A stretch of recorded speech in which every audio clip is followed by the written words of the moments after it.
It seems like Democrats want nothing to do with Joe and Kamala. The president and his dismal approval ratings are seen as toxic to Democrats' political health.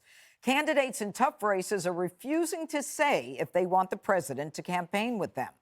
And Nevada's liberal governor admitting he is not sure whether Biden should run for re-election. As for Kamala Harris, she is trying to reboot her image yet again. Staffers reportedly want the vice president on the road and doing more interviews, even though every single sit-down has been an utter disaster. Okay, is Biden a hazard to the political health of the Democrats?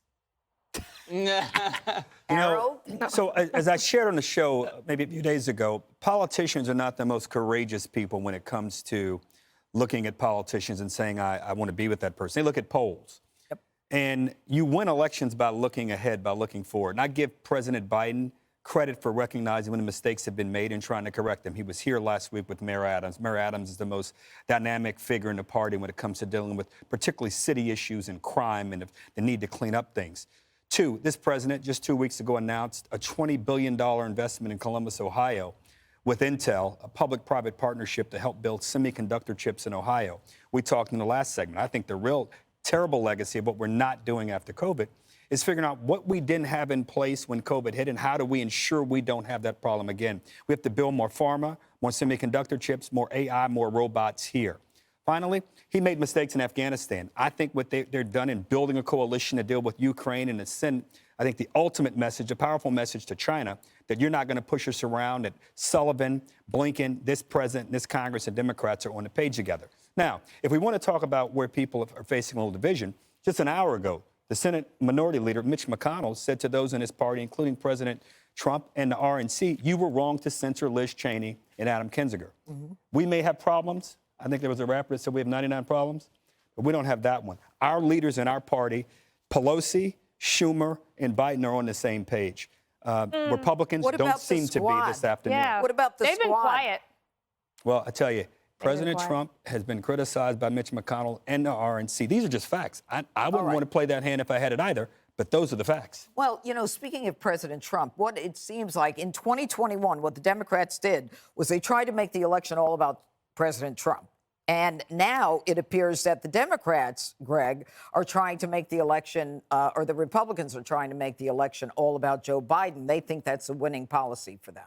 Well, I think, you know, the premise of this segment is he hazardous. I think that this ticket should come with a warning. May cause you to lose 48 states. They're the equivalent of smoking. But having said that, this is a good problem to have. You know, they are in the White. It means they won. Yeah. So they have a terrible ticket. They have a terrible ticket. They won. They won with a terrible ticket. They're supposed to figure out the rest later. But now it's later, and they still haven't figured out what to do with this terrible ticket. When you think about it's weird because, like, when Harris is missing, you're like, where is she? And then when she pops up, you're reminded why she's missing. It's deliberate. And Joe, it's not like he's lost a step. He's lost an entire ladder. So I understand why they're hidden, but at some point you're going to have to pull them up out of the ground because they're either going to run or they're not. You know, Dana, one of the things that they say about Kamala Harris is that, you know, she's been given these tough assignments, you know, like the border. And, you know, if she went down there and simply said, you know, we need to follow the law at the border, she'd be okay. But she's not considered. Is she redeemable in any way? Everything is really. I think for the problem with their ticket is that the damage is already done. The governor of Nevada, when he said that he doesn't think that Biden should run again, I don't know if I'm not saying that exactly how he said it, but basically he was saying the quiet part out loud. That's what all the Democrats think. But very few are willing to go on the record. But as his numbers continue to be as low as they are, more and more of these Democrats are going to continue to separate themselves. Just look at the mask mandates. Why do you think Phil Murphy doesn't want to hurt Joe Biden necessarily, but he's like, I'm going to save myself and I'm going to do the right thing and try to lead the president to that position. As for Kamala Harris and her staff constantly doing interviews about how she wants to go out on the road, you don't have to keep doing interviews about that. Just go out on the road, and then people will follow you, and you can do it. It's a great idea, actually. She could create something like the Kamala Harris Good Citizen Award. And she could go to all these local communities and pick bipartisan groups and say, you know what, you're doing great things for America, and get great local press, and she would be out on the road and out of Joe Biden's thinning hair. Jesse, do you think that she is capable of doing a good interview without laughing? Do you think she can answer a question? No, she can't, and I've made a list. These are the things that Kamala's done to the vice presidency so far. It's only been 1 year. She's had a reboot, she's had a reset, she's had a relaunch, and she's redefined. But she's also had a shakeup, an adjustment, and a course correction. And then I heard a new one today.